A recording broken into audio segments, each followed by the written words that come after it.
السلام علیکم مائی YouTube family, کیسے ہیں آپ لوگ سب؟ تو میں جو ہے آپ لوگوں کے لیے ناولس کی آڈیو لے کر آ رہی ہوں، تو جلدی جلدی سے میرا چینل سبسکرائب کر دیں، لائک کر دیں، شیئر کر دیں اور بیل آئیکن کو بھی دبا دیں تاکہ آپ کو میری ویڈیوز فری میں سننے کو ملے۔ تو میں آپ کے لیے لائی ہوں جو ہے نمرہ احمد کا ناول جو ہے حالم، جو کہ موسٹ فیوریٹ ہے، اور آپ سنیں گے تو بہت آپ کو مزہ آئے گا، اچھا لگے گا۔ باب اول ہی میرا چل رہا ہے 50 منٹس کا، پہلے میں نے آپ لوگوں کو دے دیا تھا آڈیو، اب 50 منٹس کا دوبارہ دوں گی۔ گدلے پانیوں کا سنگم، تو جہاں سے چھوڑا تھا وہاں سے سٹارٹ کرتے ہیں۔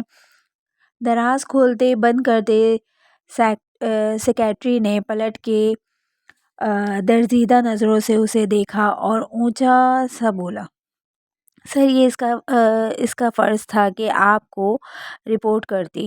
اگر محترمہ چوری کرتی تو ظاہر ہے ہمیں پتہ چل جاتا، اور اس آدمی کی بھی گارنٹی نہیں تھی کہ پیسے دے گا یا نہیں۔ آواز میں جلن تھی۔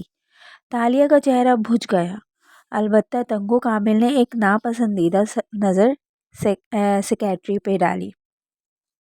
اگر جھوٹ بولنا ڈس کریڈٹ ہے تو سچ بولنے کا کریڈٹ دینے کی بھی عادت ڈالنی چاہیے۔ منگ سر، وہ ایک دم بولی، تو وہ جو اسے جھڑک رہے تھے تالیہ کی طرف متوجہ ہوئے۔ کیا؟ نرمی سے پوچھا۔ مجھے یاد آیا، اس کے پاس ایک کاغذ میں کسی اسکیم انویسٹیگیٹر کا نام لکھا تھا۔ تالیہ نے آنکھیں بند کر کے یاد کیا۔ حالم، یہی نام تھا اس کا۔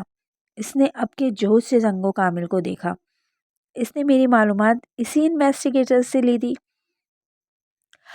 حالم انہوں نے سوچتے ہوئے ہنکارا بھرا۔